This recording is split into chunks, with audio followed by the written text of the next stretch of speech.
Selamat datang kembali di konten Jantan Jawab Netizen Calon Stunners episode ke... Maaf, saya lupa. Tapi nggak apa-apa, yang penting saya tidak lupa bahwa di konten kali ini saya akan memberikan suatu informasi yang pasti akan berguna dan kalian tunggu-tunggu, teman-temanku. Di konten kali ini saya akan memberikan informasi mengenai syarat-syarat pendaftaran dan tahap-tahap seleksi untuk masuk ke PKN STAN. Langsung saja kita mulai ke yang pertama, yaitu syarat-syarat pendaftaran. Untuk persyaratan lulusan, yang pertama yaitu program reguler. Bisa berasal dari lulusan tahun 2020 dan sebelumnya, kemudian calon lulusan tahun 2021 baik dari SMA, SMK, maupun sekolah-sekolah lainnya yang sederajat.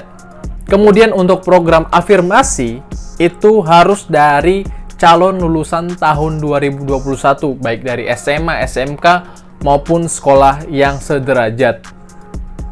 Kemudian persyaratan nilai, untuk yang berasal dari lulusan tahun 2020 dan sebelumnya, itu harus memiliki rata-rata nilai ijazah yang tidak kurang dari 70 dengan skala 100. Sementara untuk calon lulusan tahun 2021 harus memiliki nilai rata-rata ijazah selama 5 semester, yaitu dari kelas 10, kelas 11, dan semester 1 kelas 12, itu tidak boleh kurang dari 70 dengan skala 100. Artinya, baik yang berasal dari lulusan tahun 2020 dan sebelumnya, maupun calon lulusan tahun 2021, nilai rata-rata ijazahnya tidak boleh kurang dari 70.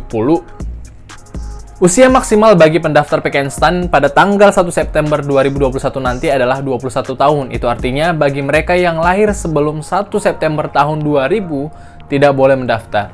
Kemudian untuk usia minimalnya adalah 15 tahun. Kemudian persyaratan keempat adalah peserta wajib sudah terdaftar sebagai peserta ujian tulis berbasis komputer yang diselenggarakan oleh Lembaga Masuk Perguruan Tinggi tahun 2021.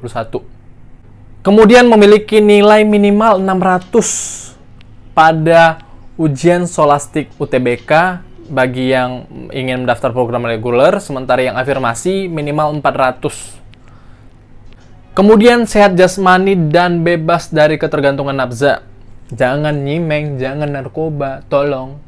Jangan mengikuti kenakalan remaja yang menggunakan obat-obatan terlarang. Oke.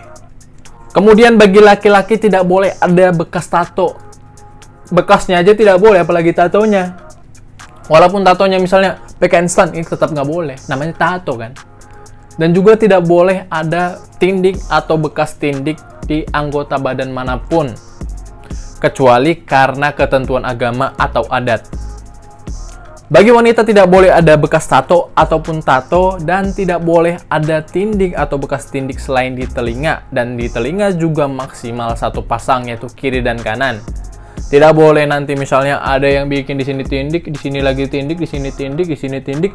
Itu bukan telinga, itu etalase. Etalase aksesoris. Kenapa isinya tindik semua gitu kan? Belum pernah menikah atau kawin dan bersedia untuk tidak menikah atau kawin selama mengikuti pendidikan. Itu syarat berikutnya. Kemudian persyaratan berikutnya adalah peserta tidak pernah dinyatakan lolos dalam seleksi penerimaan mahasiswa baru PKN STAN di tahun-tahun sebelumnya. Artinya kalau kalian tahun sebelumnya pernah mendaftar tapi nggak lulus dan tahun ini mau mendaftar, ya boleh, kecuali tahun lalu kalian sudah dinyatakan lulus atau pernah mengikuti pendidikan perkuliahan di PKN STAN dan sekarang mendaftar lagi, ya tidak boleh dong. Begitu. Bagi yang mendaftar program afirmasi, ada syarat-syarat tambahan, yaitu yang pertama, mereka atau kalian merupakan siswa yang pernah mengenyam pendidikan di SD, SMP, SMA di Papua, Papua Barat, Maluku, Maluku Utara, Nusa Tenggara Timur. Kemudian yang kedua, kalian merupakan asli keturunan dari daerah tersebut. Dan yang ketiga, kalian mendapatkan rekomendasi dari sekolah kalian sebagai 2 usulan terbaik.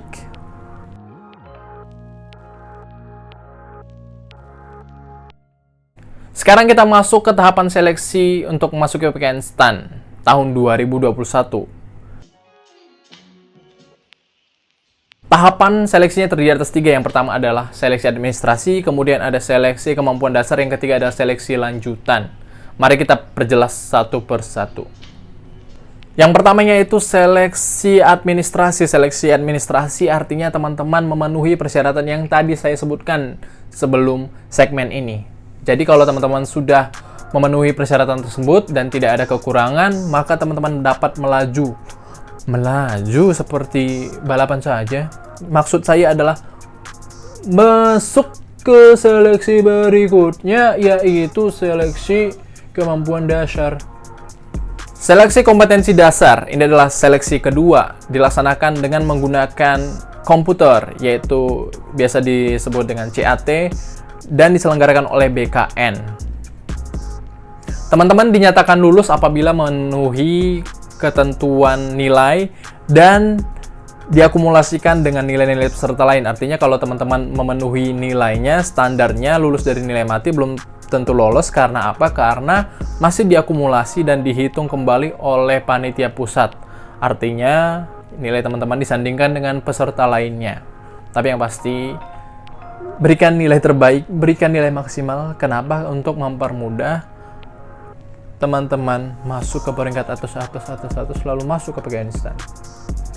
Setelah selesai melaksanakan seleksi kemampuan dasar, teman-teman akan lanjut ke seleksi lanjutan. Seleksi lanjutan terdiri atas dua, yaitu yang pertama ada tes kesehatan dan kebugaran, yang kemudian kedua ada tes psikologi.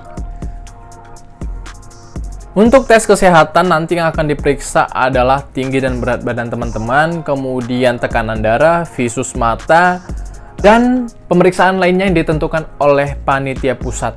Nah, ini soal kesehatan nih banyak banget yang sering nanya nih, Bang, yang diperiksa apa aja sih? Kalau giginya bolong, ini nggak mengganggu penilaian nggak?